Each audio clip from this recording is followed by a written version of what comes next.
Sport, welcome back to Sportholic, Ignite Your Spirit of Sport. Senang sekali hari ini Sekar bisa berjumpa lagi bersama dengan Sobat Sport dan membersamai Sobat Sport tentunya.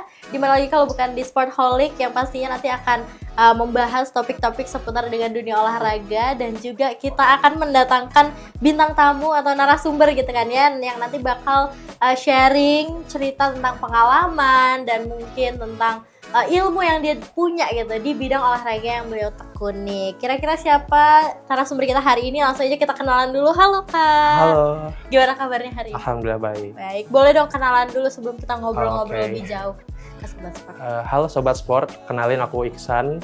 Biasa dipanggil Muhammad Iksan Dhani Putra. Aku dari Statistika angkatan 2022. Oke, kita di sini bakal ngobrol-ngobrol sama Kak Iksan ya hari ini. Dan boleh di-spill dulu dong, olahraga apa sih yang ditekuni? Oh ya, kebetulan di sini aku menekuni olahraga catur.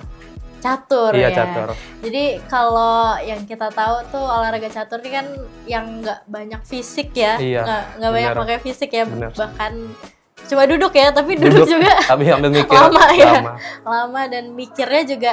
Jadi olahraga di sini bisa dibilang otaknya ya? Kayak? Iya, Otaknya. Tapi sebelum kita ngobrol lebih jauh lagi tentang catur dan tentang pengalaman Kak Iksan selama menekuni dunia catur ini kan, aku nanya dulu gimana kabarnya hari ini, sehat ya? sehat, alhamdulillah. Sehat.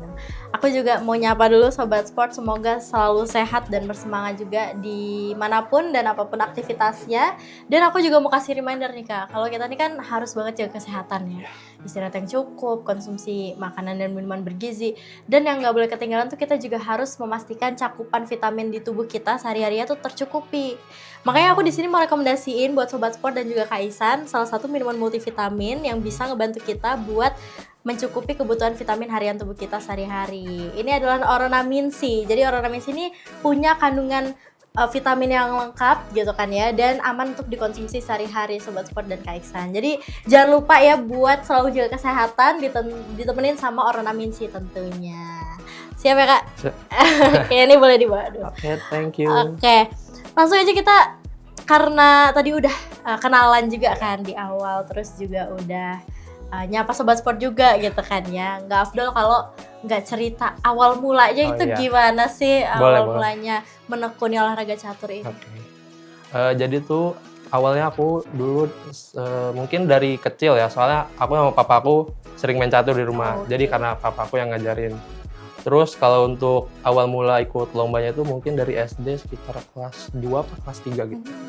Nah itu ada lomba namanya O2SN, itu dari tingkat kecamatan, kota, provinsi, nasional. Nah itu waktu itu aku tembus sampai provinsi aja sih gitu. Nah dari situ aku mulai dapat hadiah duit kan, waktu masih kecil kan kalau dapat duit senang gitu, senang. Terus sekolah juga libur, izin. Nah jadi lama-kelamaan sampai SMP, SMA, sampai sekarang malah kasihkan keterusan ya main catur sampai sekarang gitu. Oke, berarti emang awal mulanya tuh karena sering main sama ayahnya Kak Iksan di rumah gitu. Iya, di rumah. Terus pertama kali ikut lomba tuh apakah mandiri atau sempat ikut apa ya, kayak klub catur gitu? Enggak sih, kalau aku emang diajarin di rumah aja, main di rumah terus main di HP, laptop, ntar gitu. Akhirnya diikutin lomba. Ya, akhirnya nyoba ikut lomba, waktu itu diikutin dari SD. Terus alhamdulillahnya menang waktu itu sampai provinsi. Iya. Gitu. Wah, luar biasa. Loh, itu kan berarti pengalaman pertama ikut lomba catur ya itu? Iya. Oh, 2SN itu? Iya, langsung. Sampai ke provinsi? Iya. Oh, di kelas 2 SD? Oke, kelas 3, kelas 2 gitu ya. Kelas 2, sekitar itulah. Berarti kan emang dari kecil udah mengenal olahraga catur gitu kan ya? Iya, terus sampai akhirnya punya ketertarikan juga gitu kan untuk apa ya, ketagihan ikut lomba ya.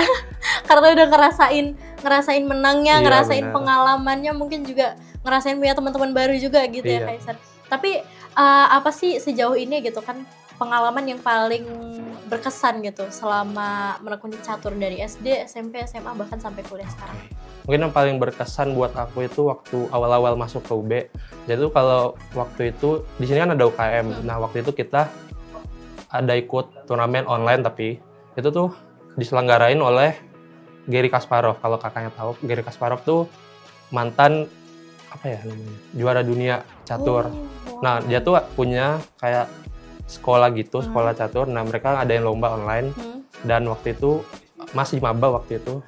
kita satu tim dari UB. Alhamdulillah waktu itu dapat menang di situ. Terus jadinya hadiahnya itu coaching staff sama Gary Kasparovnya itu. Wow, merinding ya.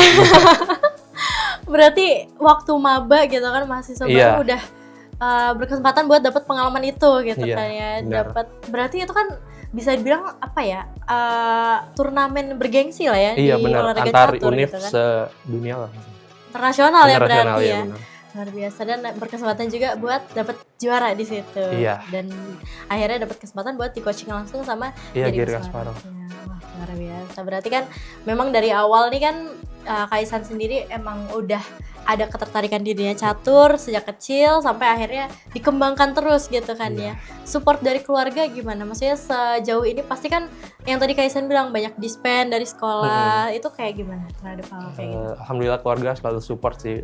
Kadang kalau mau ikut lomba mandiri, kadang dibiayain juga. Berarti full support lah ya? Iya, nggak pernah dilarang. Untungnya ya, alhamdulillahnya mendukung terus sampai akhirnya Kaisan juga bisa meraih prestasi yang luar biasa juga ya tadi sampai hari ini. Oke, pastinya banyak sekali ya cerita yang nanti Kaisan akan sampaikan gitu kan ke kita semua Sobat Sport. Tapi kita bakal jeda sebentar. Jadi Sobat Sport jangan kemana-mana, tetap di Sportholic, Ignite Your Spirit of Sport.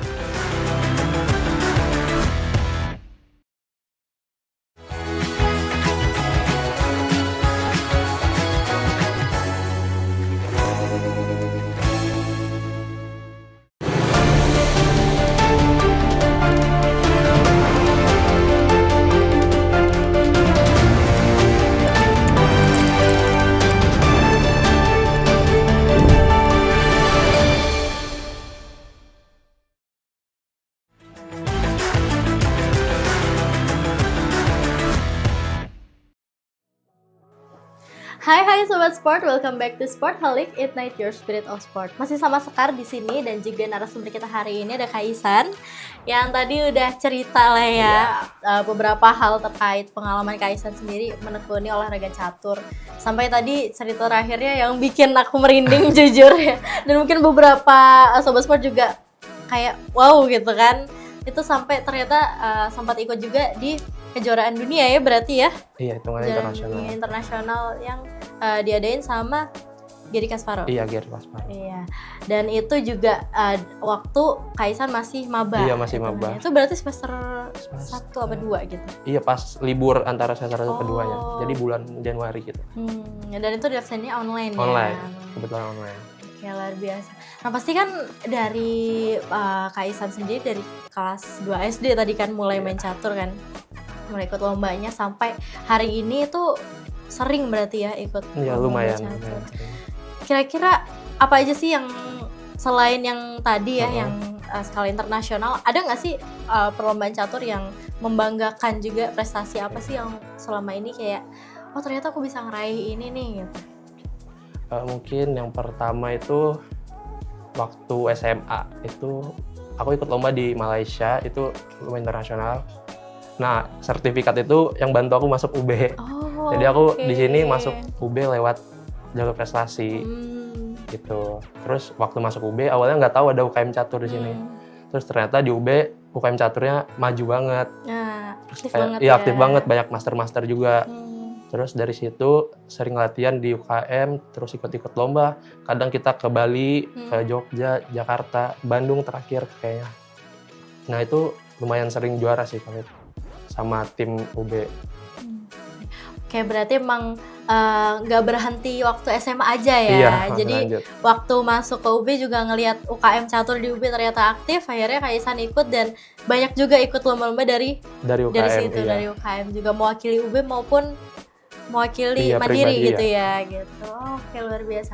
Nah, dari sekian banyak lomba yang pernah Kaisan ikutin gitu kan ya. Pasti kan maksudnya dari lomba-lomba itu ada menang, ada kalah kan pasti kan. Dan di balik semua itu kan pasti ada pelajaran yang didapetin. Kira-kira apa sih menurut Kaisan yang paling penting gitu ketika kita olahraga catur atau mungkin bahkan ikut perlombaan di bidang ini? Mungkin yang paling penting buat olahraga catur karena kita mikir, jadi mungkin lebih butuh persiapan yang lebih matang aja sih. Kadang aku tuh kalau lomba sering latihan baru hamin seminggu, hamin berapa hari, jadi itu kurang maksimal kadang-kadang. Jadi kalau berangkat ke luar kota itu kayak jadinya capek-capekin aja. Jadi mungkin kalau emang mau lomba itu harus persiapan minimal 1 bulan lah kalau yang nasional gitu. Mungkin gitu sih. Oke, berarti emang persiapannya harus benar-benar dimatengin gitu ya. Nah, kan banyak nih stigma yang kayak, bukan stigma sih, kayak emang faktanya ya, emang olahraga catur nih olahraga yang kata orang tuh kayaknya bukan olahraga deh gitu. Maksudnya kayak ada beberapa orang yang, oh emang catur tuh masuk olahraga ya, bukannya dia nggak terlalu menggunakan atau mengandalkan fisiknya gitu. Tapi kan nyatanya juga olahraga catur ini udah masuk jadi kategori olahraga gitu kan, dan bahkan perlombaan-perlombaannya juga udah banyak banget gitu kan, dan catur juga salah satu olahraga yang bisa dibilang populer gitu kan ya di Indonesia terutama, bahkan di dunia. Tapi sebenarnya kalau misalkan ditanya nih, apalagi Kak Ihsan kan juga bisa dibilang udah jadi atlet catur ya, itu atletnya gitu kan. Sebenarnya catur nih dia lebih ke kayak gimana sih, maksudnya olahraga yang seperti apa gitu? Catur itu sebenarnya lebih banyak mikir kan. Tapi pas lagi main itu kan bisa berjam-jam. Jadi juga hitungannya nguras mental sama tenaga. Jadi kadang kalau lomba catur itu biasanya kalau yang dia kan ada 3 kategori. Itu tuh blitz tuh yang cepet, terus rapid yang standar kayak 1 sampai 30 menit gitu. Terus kalau yang standar itu bisa 5 sampai 6 jam. Jadi hitungannya mikirnya agak lama kan, jadi nguras tenaga sama pikiran juga sih. Jadi juga butuh stamina lebih kalau. Iya, tapi emang ya kayak tergantung kategori juga ya. Iya benar. Tapi terlepas dari kategori pun memang main catur kan sambil duduk ya, dan duduk dalam waktu lama tuh juga pegel banget, dan juga harus tetap ngejaga fokus, ngejaga mental. Kalau misalnya fisiknya nggak prima juga akan kesulitan, bisa dibilang seperti itu ya kayak. Benar. Nah, ngomongin soal catur, mungkin selain aku gitu kan ya, Sobat Sport juga ada beberapa yang penasaran tentang tekniknya gitu, teknik-teknik di catur. Mungkin yang orang awam tahu, termasuk aku gitu kan ya, yang tidak menyelami dan mendalami catur ini kan intinya adalah permainan akan selesai ketika salah satu bisa ngeskakmat lawannya gitu kan. Tapi apa sih teknik-teknik yang mungkin penting dan sebenarnya ini nggak banyak orang tahu nih, padahal hal ini tuh penting juga ketika kita mau main catur. Mungkin aku tambahin sedikit, main catur itu selesai, selain skakmat itu kalau lomba yang resmi itu kan ada waktu pikirnya. Nah kalau waktu pikirnya habis itu kalah juga. Nah terus kalau buat teknik-tekniknya, catur itu dibagi jadi 3 bagian. Yang pertama itu opening itu kayak pembukaan, awal mula mainnya. Jadi kakak misalnya milih langkah ini buat masuk baru ke middle game. Middle game itu babak tengah. Nah, di situ baru kita mikirin strateginya. Kalau opening itu lebih ke hafalan biasanya. Nah, kalau ending itu ya gimana kita skakmat tadi. Iya gitu. Berarti emang ada tahapan-tahapan yang akhirnya bikin kita harus belajar dan mikirnya di situ ya. Kayak nggak bisa semena-mena ngapalin aja gitu kan ya. Tergantung kondisi. Tergantung kondisi. Dan kita juga nggak tahu lawan kita bakal geraknya kemana, bisa jadi kayak gitu ya. Nah, jadi kita harus bisa cepet mikirnya, cepet bikin strategi supaya akhirnya bisa memenangkan permainan itu gitu ya. Luar biasa. Dan pengalaman Kak Ihsan sendiri juga kan memenangkan beberapa lomba juga pastinya dari hasil belajar juga kan ya. Dan itu juga akhirnya bisa membuat Kak Ihsan bisa berbagi juga ceritanya ke Sobat Sport hari ini. Dan tentunya kita bakal melanjut ngobrol lagi habis ini, tapi kita bakal jeda sebentar. Jadi Sobat Sport jangan kemana-mana, tetap di Sportholic, Ignite Your Spirit of Sport.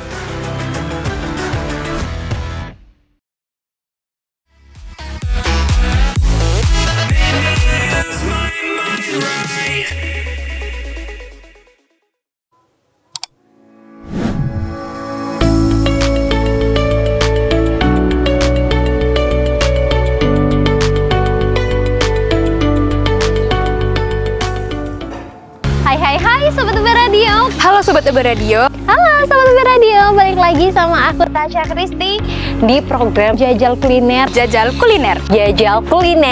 program yang ngajak kamu keliling cari makanan enak, terjangkau, bikin kenyang, dan pastinya bikin ngiler juga.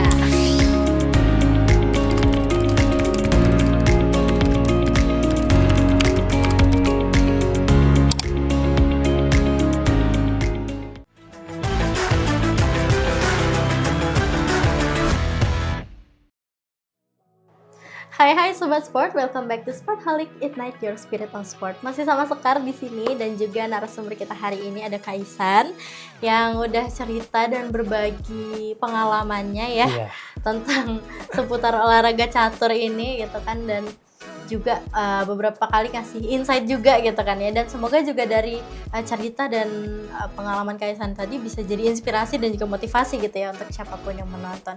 Nah, kita lanjut mungkin dari apa ya, sekian lama gitu kan Kaisan ikut dan mendalami olahraga catur, pasti kan banyak banget cerita-cerita yang pernah dilalui gitu kan ya. Tapi apa sih suka dan dukanya ketika Kaisan ikut dan menekuni olahraga ini? Mungkin aku ke dukanya dulu ya. Kalau biasanya tuh kalau lomba terus kalah, itu aku sedih banget. Terus biasanya kayak menghilang dari sosmed gitu. Terus kadang juga apa ya stres banget lah. Soalnya kan kalau di catur kita salah satu decision aja itu bisa jadi kalah kan. Nah itu kadang kalau udah lagi unggul, lagi posisi yang menang, terus kita bikin salah, langsung kalah, itu kayak stres banget dia. Apalagi ya, mungkin sukanya aku kalau catur ini, dari catur aku bisa dapat uang, terus bisa dapat teman yang banyak, terus bisa keliling-keliling lah. Iya, tuh. Mungkin itu aja sih. Oke, berarti emang dukanya tuh emang ketika momen-momen itu tadi ya, momen-momen ngerasain kalah, terus juga iya sih kebayang ya, apalagi kalau misalkan range waktunya panjang gitu, di tengah-tengah udah hampir menang nih, kayak tiba-tiba salah langkah. Apalagi kalau emang mau penentuan juara gitu. Nah misal kalau menang ini juara 1, terus kalau kalah jadi ke 10 gitu. Jadi kayak stres banget lah, ya, sayang banget. Iya. Tapi yang tadi Kak sebutin kalau menang juara 1, kalau kalah jadi ke 10 tuh gimana tuh? Jadi tuh kalau di catur itu kan dia menang atau kalah tetap main terus. Jadi sistemnya Swiss atau round robin. Jadi Swiss tuh ya kayak bola, kalau kakaknya tahu. Itu kayak ada skornya gitu. Kalau menang itu +1, kalau kalah 0, kalau draw itu setengah. Jadi kita ngumpulin poin misal selama 7 babak. Nah, kita kalau menang semua kan poinnya 7. Nah, jadi bisa kelempar gitu kalau kalah. Jadi nggak semena-mena langsung kegeser ke juara 2 ketika kalah dari juara 1. Kadang gitu bisa ya? kalau pesertanya rame, jauh. Oke, luar biasa. Itu sih yang bikin jadi kayak makin stressful ya. Bener banget. Tapi pernah dong berarti Kaisan ngalamin? Sering banget. Sering ya? Gimana, apa sih cara yang Kaisan lakuin gitu supaya kayak bisa bangkit lagi gitu loh? Mungkin kan tadi sempet kayak ngilang dulu dari sosmed gitu kan, kayak nggak mau ketemu siapa-siapa dulu gitu ya. Tapi apa yang akhirnya, cara apa yang bikin Kaisan akhirnya ya udah bangkit lagi, belajar lagi, usaha lagi? Kalau aku lebih ke balikin mental aku dulu dari yang down tadi. Aku cari kayak healing dulu lah. Terus baru kalau ada lomba lagi, persiapannya lebih matang lagi, lebih disiapin. Terus jaga kondisi sih yang paling penting sebenarnya. Jaga stamina, soalnya kan lama mikirnya kan. Gitu. Oke, berarti emang nikmatin aja dulu prosesnya gitu ya, nggak usah keburu-buru juga. Yang penting diri ini tetap jadi stable lagi gitu kali ya. Oke. Nah, kalau misalkan apa tuh namanya, kan tadi ketika kalah akhirnya berusaha buat balikin mental dan nyemangatin diri sendiri lagi gitu kan. Terus sukanya juga ketika menang, terus dapat relasi banyak gitu kan. Tapi selama ini ketika Kaisan terutama waktu kuliah gitu kan ya, pasti kan berbeda dengan waktu SMA dan SMP gitu. Kalau SMA dan SMP mungkin dispen-dispennya tuh masih bisa dinegosiasikan dengan guru gitu ya. Kalau kuliah nih kayak rasanya kita kan harus bisa memanage sendiri juga gitu kan. Gimana sih cara Kaisan sendiri buat manage itu waktu kuliah, antara catur dan kuliah? Biasanya tuh kalau dari UKM itu biasanya ada ngeluarin surat dispen dari rektorat kan. Nah itu kadang tuh kalau lomba catur di luar kota itu biasanya kayak disiplinnya tuh seminggu 2 minggu. Ini kan lama banget kan nggak masuk. Kadang tuh malamnya abis lomba aku kayak nyicil materi yang buat hari ini. Terus aku kadang nyatet sih kadang-kadang. Terus apa lagi ya? Tanya-tanya temen sih yang paling penting, info dari kelasnya ada materi apa, ada tugas apa mungkin gitu. Jadi tetap balance lah antara kuliah sama lomba-lomba. Berarti tetap catch up lah ya Iya. dengan perkuliahan maupun dengan caturnya. Walaupun agak sulit sih. Iya, walaupun kadang agak nggak seimbang Iya, ya. bener banget. Tapi untungnya sampai hari ini bisa berhasil lah ya. Iya, Sampai alhamdulillah. tinggal dikit Tinggal lagi dikit lagi gitu tinggal ya. skripsian. Ya, semangat kita harus bisa melalui Iya, ini. amin. Oke, nah terakhir mungkin Kaisan ada nggak sih pesan yang mau disampaikan buat sobat sport mungkin yang lagi menekuni olahraga catur atau mungkin baru awal mau nyemplung nih mau belajar catur, tertarik ke catur, kira-kira ada pesan khusus nggak buat sobat sport? Buat sobat sport mungkin tetap semangat, tekuni apa yang kalian mulai, terus tetap pantang menyerah aja sih kalau dari aku. Mungkin karena kita gagal sekali, kita nanti kedepannya bakal sukses lah suatu hari nanti.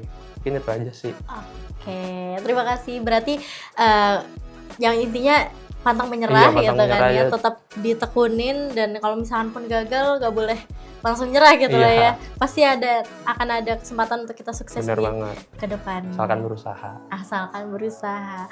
Oke, terima kasih banyak Kaisan Terima atas kasih. waktunya sudah hadir di sini berbagi cerita dan pengalamannya ke sobat sport. Semoga Kaisan sukses selalu. Amin. Semoga apa yang kita obrolin hari ini bisa jadi inspirasi dan motivasi untuk siapapun yang menonton. Dan mungkin kita bisa nanti yang ngobrol-ngobrol di lain Boleh. waktu dengan cerita barunya, Oke. kabar baik yang lain dari Kaisan. Untuk kita sobat sport itu tadi bincang-bincang kita bersama dengan Kaisan. Terima kasih sudah menonton sampai akhir dan sampai jumpa di episode Sportholic selanjutnya. Dadah.